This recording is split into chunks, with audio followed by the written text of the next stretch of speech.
Good morning, everybody. BDO 44 coming at you with another video. All right, so we got a Pacer game, Laker game, 1 o'clock, 4 o'clock Eastern at Crypto.com Arena. And because the game is so early and because I'm uploading like literally late, I'll try to keep this videos a little shorter so that it makes sense, so that some people can actually watch it before the game. So a lot of the stuff that I do with the stats, I'm just going to try to skip and just kind of get in the gist of what it is that I ultimately saw when I did highlights, watch highlights. And unfortunately, last night I was exhausted, so I was nodding off on some of them highlights. So, this is not going to be the most thorough of videos as it pertains to the Pacer history. But we'll get into the injury report first. I think we're going to see some things on here that are not going to make us too happy. Definitely not going to make ESPN too happy, given the fact that they adjusted their schedule to make this a nationally televised game. There will be no LeBron James. There will be no Luka the Don. And there will be no Christian Wood, as we already know. Austin is a game-time decision. Mark Williams, our new center, number 1, is going to be a game-time decision. Miles Turner is also out for this one, and Isaiah Jackson, who we drafted for the Pacers, is out for the season. Yeah, so that's the situation with that. Very, very difficult stuff for those who are looking to watch this game on national television. But it is what it is. Of course, Maxi Kleber is also out for 8 weeks from here, and we'll see if he comes by playoff time. Basically, we'll see if he's available for the playoff roster. I doubt it, if I'm being honest with you. I don't think we ask him to play anymore this season, and I don't know what to expect from Christian Wood at all. But we're targeting Monday for Luka the Don. And when they say targeting, that means they believe he will be ready to play. I would not be upset if they rested him then too. I just think at this point, with Luka having played through so many injuries, and he alluded to that, I just think that we should handle him in a much more delicate way than Dallas was able to, at least for the rest of the season. Not playing on back-to-backs, and making sure that he's 100% healthy for the playoffs. That's really what's most important for me. Obviously, continuity is equally important in some ways, but if we can't get him out there for more than half the rest of our games, because we didn't heed the idea that they were overusing him in Dallas and asking him to play through stuff that we would never ask him to play through. We just need to get him used to how we do things here. Luka's going to be pleased with the way that the Lakers are careful with their stars. We sit stars even when they're not hurt, just to keep them fresh, because that's how we have to think with AD and Bron. Luka the Don, I have to respect that he's going to require the same amount of care, if not more, because he's just not in the conditioning that AD and Bron are in. So even though he's younger, he's susceptible to more injuries going forward. So sitting him tonight makes a lot of sense. I think he will play on Monday, but I wouldn't be surprised if he doesn't play the next game after that against the Jazz as well. You just want to be a little more careful with him. He's been dealing with multiple calf injuries. He's been playing through injuries. In the finals, he was hurt. That probably catered to a lot of what the conditioning concerns might have been as well, not just his own practices in eating or drinking or whatever the hell they said he did, but probably more so in just asking him to play through so many injuries throughout the course of time. Dallas needed him to do that because he was their spine of their team, and I just don't think we have to do that. I think we have to look at a more careful and broader outlook. I think it's going to be a journey for him to develop the habits of really taking care of his body in a new way, and until he's in that type of conditioning, which is probably going to take about 2 or 3 years, if he's willing to put in the work, we should probably be careful with him. We should probably be very careful with him. So I don't want us to overuse him like Dallas did. We're a totally different organization with different expectations and different needs, different requirements, and I just think he should be so much safer here, if that makes any sense. So yeah, that's what I want to say first off. So no Luka the Don. The Indiana Pacers, they've been winning games, man. The only team they've lost to since the 23rd has been the Portland Trailblazers, who's been beating up on everybody. So the last game they played was against the Clippers, and essentially they won that game 119-112. It was a cold shooting night for the Pacers from behind the arc, but ultimately they were able to win this game by just simply stealing the ball, 13 steals to 7-5 for the Clippers, killing them on the inside, and forcing the Clippers into some turnovers and killing them in transition. 19 turnovers for the Clippers, 32 points conceded off those turnovers. So that's really where they were able to get their pound of flesh. We got to get back against the Indiana Pacers. And it's going to be difficult being so short of so many different players. I'd imagine that you'd almost look at this as a scheduled loss, to be honest with you, for the Lakers. But if we're going to beat the Pacers, we're going to have to get back. Just like we were screaming against the Clippers, against the Knicks, it's the same story here against these guys. So, yeah, Clippers did not do that, and they got whacked. Simple and plain. Pascal went for 33 and 11, 2 steals. He's having an all-star season. Congratulations to Pascal Siakam. He made the all-star team. He's hot from behind the arc. If the last game's any indication, 5 or 6 from behind the arc. Keep an eye open for him. Players like Miles Turner, of course, he's out. Andrew Nembhard is somebody we need to pay attention to. He shot us down 2 years ago. Nobody will forget that in this building. So, we got to keep a very keen eye on him on both sides of the floor. Tyrese Halliburton's in a nice rhythm right now. He was 2 of 7 from behind the arc, but don't expect him to be that tonight. And 4 steals on the game, 8 assists. Of course, he's going to always get assists. Tyrese Halliburton is an elite basketball player, and I still don't think he's playing the best ball he's capable of playing. I think you're going to see better from him in the second half of the season as he continues to work back from that growing injury that he suffered last year at the end of the year. Ben Mathurin had a really good shooting night from the field, 8 of 13, but a bad shooting night from behind the arc, 1 of 5. But keep an eye open. 12 free throws attempted in that Clipper game for Ben Mathurin. So, he's going to drive, and he gets his on both sides of the floor. And I am, without a doubt, concerned about how we're going to guard multiple guards on this team. Aaron Naismith had a 4-point, 3-assist game. I'd imagine he's going to want to do more tonight. He didn't hit a field goal in that game, 0 for 3. From field, T.J. McConnell is always somebody you have to be wary of, to say the least. Anytime this Pacer team comes around, T.J. McConnell is somebody you must account for. He did not have the greatest game shooting the ball, 2 of 8 against the Clippers, 5 points, 6 assists. He's going to want to play better against the Lakers. He's going to try to hurt us. And look out for the inbound steal from him. He's just like, what's the guy's name from the Pelicans? I can't think of my man's name from New York, but you got to Alvarado, of course. You got to really pay attention to T.J. McConnell in that same way. He's always trying to do something crafty, sneaky, always try to catch an inbounds while you're lacking. That type of thing is serious. Thomas Bryant had a really good game. He's really fit in really well with the Pacers. 10 rebounds, 4 of them offensive, 12 points against the Clippers. So, the type of thing is very important, man. Keep an eye open for Obi Toppin and his electrifying dunks. I think he would be a wonderful player for us to target for what it is that we do. You need multiple lob threats, and you need multiple athletes. So next season, I would try to target players like Obi. They'd be perfect for Luka. So, yeah, that was how that went. They definitely got the victory against the Clippers at the Clipper Arena. And before that, they played the Portland Trailblazers, who just kind of demolished them. To be honest with you, just like Portland's been doing to everybody, man. Portland's the hottest team in basketball right now. I think that's a reflection of the elite interior defense and the ultimate talent of the players on this roster being fully healthy at once. When you have Robert Williams and, let's see, what's the other guy's name? Donovan Clingan, although he didn't play in this game. You got DeAndre Ayton. This is some serious center help. And then you got Tamari Kamara on the perimeter, defending the hell out of stuff, getting better every game. He was a plus 33 against the Pacers. God. You got Scoot Henderson looking like the second overall pick now. He's starting to finally find his rhythm. 7 of 13 from the field, 3 of 5 from behind the arc for 17 points, 5 assists, 8 rebounds, plus 31. Robert Williams is healthy. He's playing well. 4 points, 2 blocks, 3 assists, 11 boards, 3 of them offensive. Like, you got Shaedon Sharpe there, 17 points, 3 steals. Cold night from behind the arc, 1 of 7, 6 of 17, but still got his numbers. You just got all this coming along at once. You got Anthony Simons in a nice rhythm, 8 of 16 from the field, 4 of 9 from behind the arc, 22 points.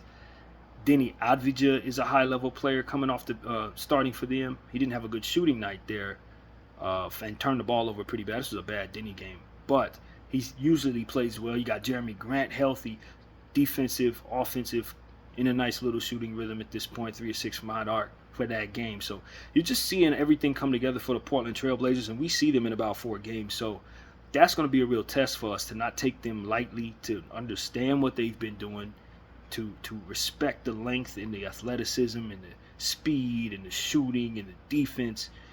They got it all, man. And I don't think they can make the play-in tournament, but at this pace, they're going to be pushing for one, believe it or not. And so them beating the Indiana Pacers, not a shock. The Pacers didn't have a chance against them. And Tyrese Halliburton didn't score a single point, 0-3 from the field. He's an assist guy who can tend to have games like this. It would be great if he did tonight. The range of what he does offensively, scoring the ball, can be 0 to 55. You just never know with Tyrese Halliburton. The inconsistency could be a problem for his team. But, you know, Pascal Siakam had a cold night. You just saw the Portland Trailblazers put the clamps on these guys. That's what you see here. 14 points for McConnell off the bench. He was one of the only people who really shot really well. Nembhard 6 of 10. That's about it. Other than that, you see a lot of guys struggling to hit shots on that Portland defense. Number 1 defense in the NBA over the last 10 games, from what I understand. So Portland's just playing elite basketball out of nowhere, hurting their tanking chances, but ultimately showing you what they're going to be going forward. And any draft pick that they get in this draft is a good draft pick. And if they happen to win the lottery, you could potentially see Portland come into their own next season, given what flashes they're showing right now. So, yeah, that's what I see there. I'm not surprised to see them be great defensively. I've been seeing them put together defensive talent. You draft Klingon, you got Robert Williams, you got Jeremy Grant, you got Kamara. You're going to be a great defensive team eventually. So that's what it is, man. 5 of 24 from behind the arc for the Pacers, 31 of 81 from the field. That's 42% from the field, 20% from behind the arc on low volume. You're just not going to beat anybody that way. Least of all the team that's on fire. They got crushed on the boards, 51 to 39. Turned the ball over 19 times, had 28 points off of those turnovers.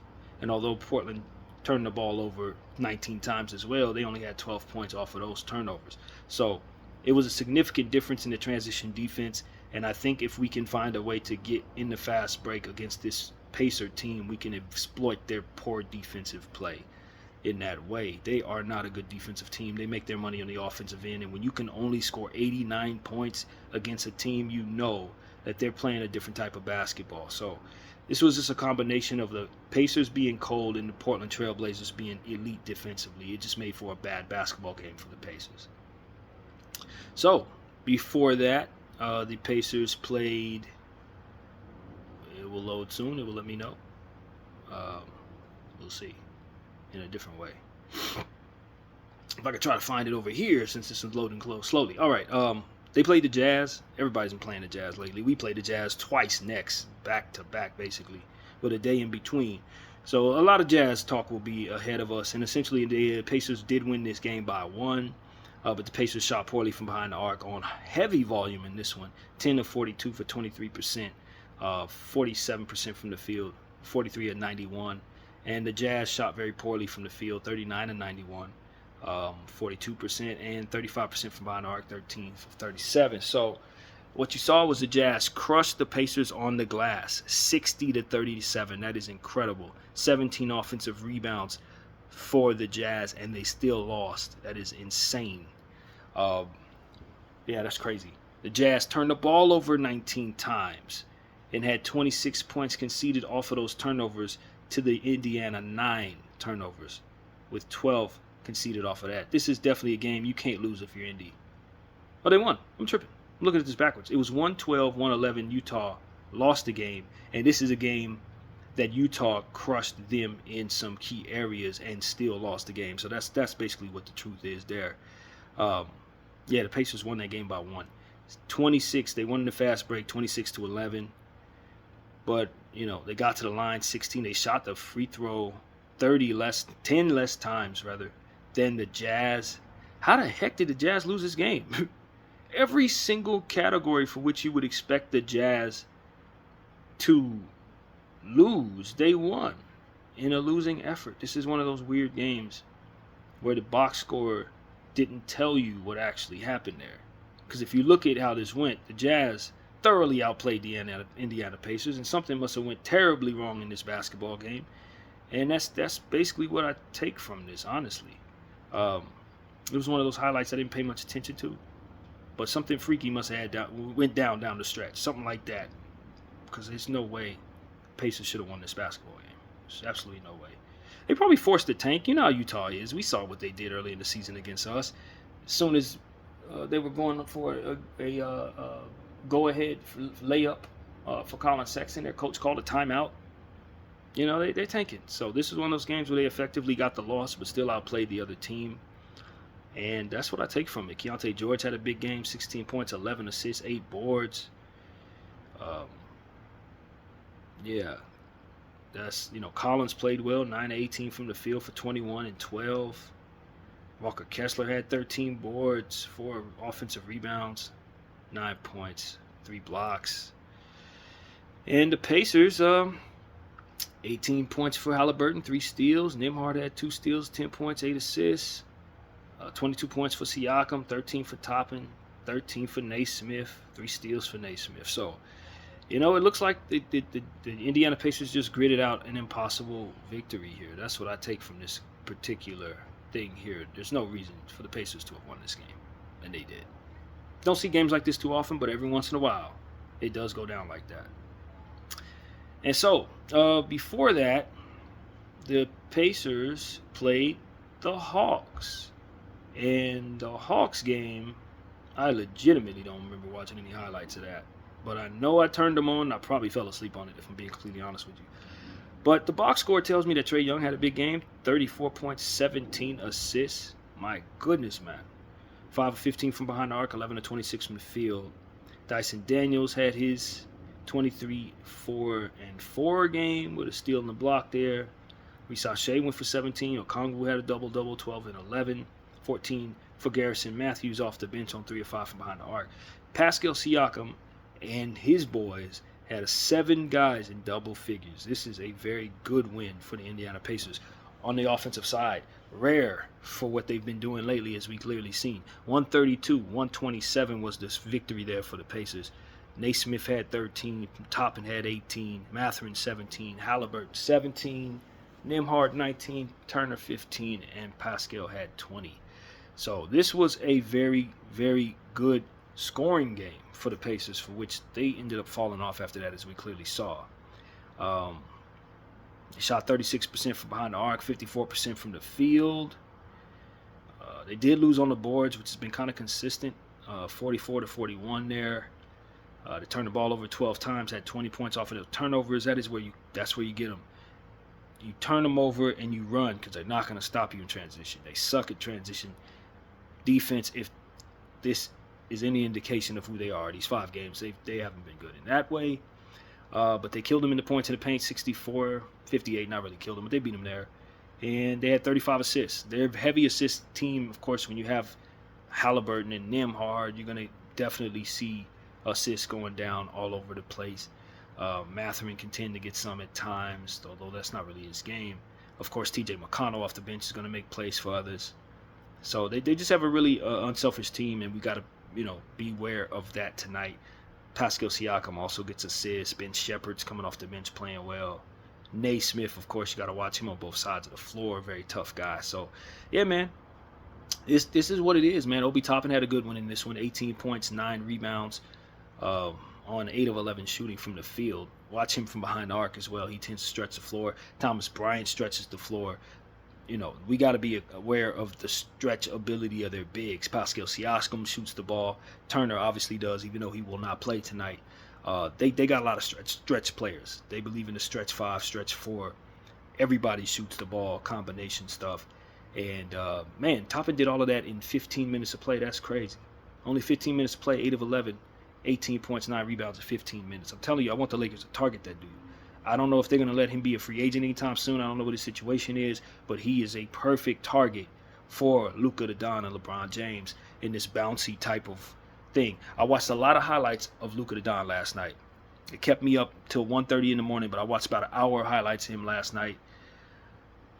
Most of what I saw, step backs and lobs. He loves to lob the ball. Most of his highlights, most of his assists were lobs. So we need to be aware that the lob is extremely important if you want to build around him. It's why the Dallas Mavericks put so many centers around him that were lob threats, it's because one is not enough. Jackson Hayes is going to be very valuable in this offense, believe it or not, because Luka's going to love to look for him. Obviously, Mark Williams. If you can't catch lobs, he can still find you.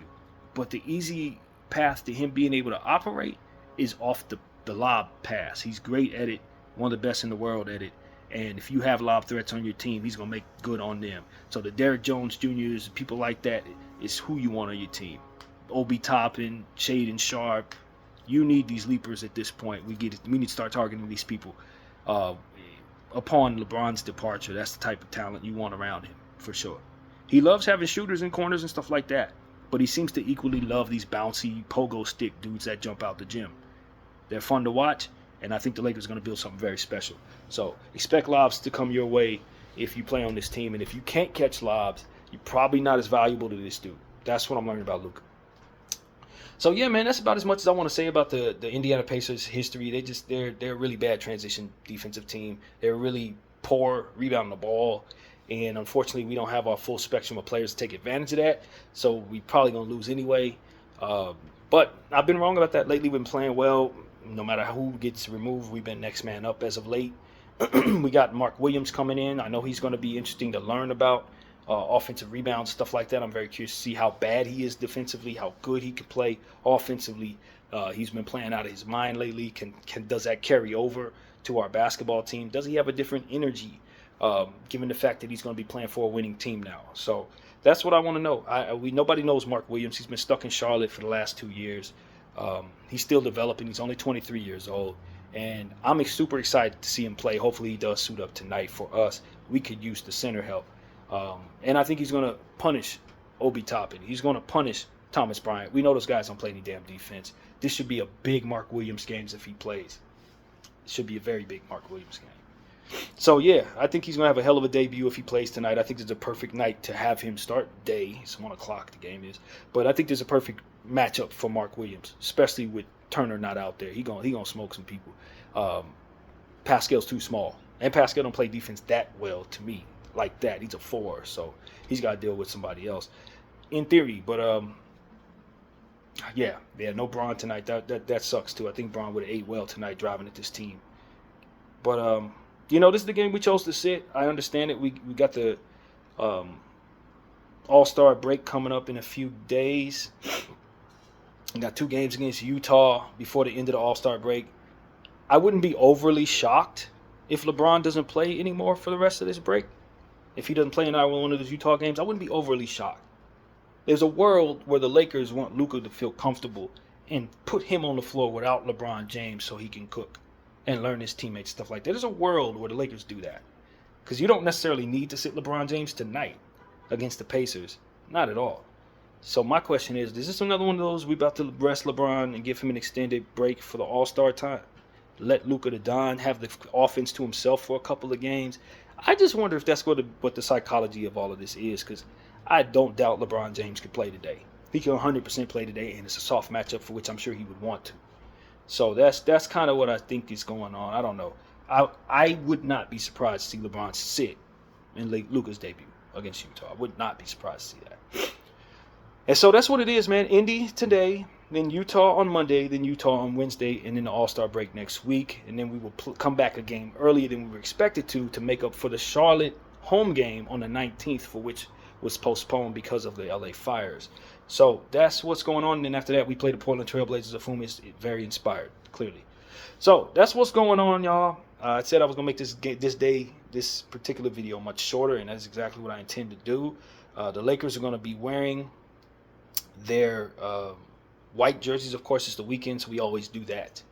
And the Pacers will be wearing their yellow uniforms, so it's going to look like they're kind of home, but we know damn well they are not. And that's pretty much that, man. That's what's going on. And I don't see any changes to the injury report before I shake out of here. But we're going to have this video uploaded. Hopefully you'll be able to watch it before the game. So, yeah, Luka's out, Bron out, Maxey out, Austin a game-time decision, Christian Wood out. I don't see Mark Williams on here, so he may be a good to go at this point. So, yeah, welcome Mark Williams. Salute the Kobe Minute, and we'll be ready at 1 o'clock. BDF 44. I thank y'all for watching.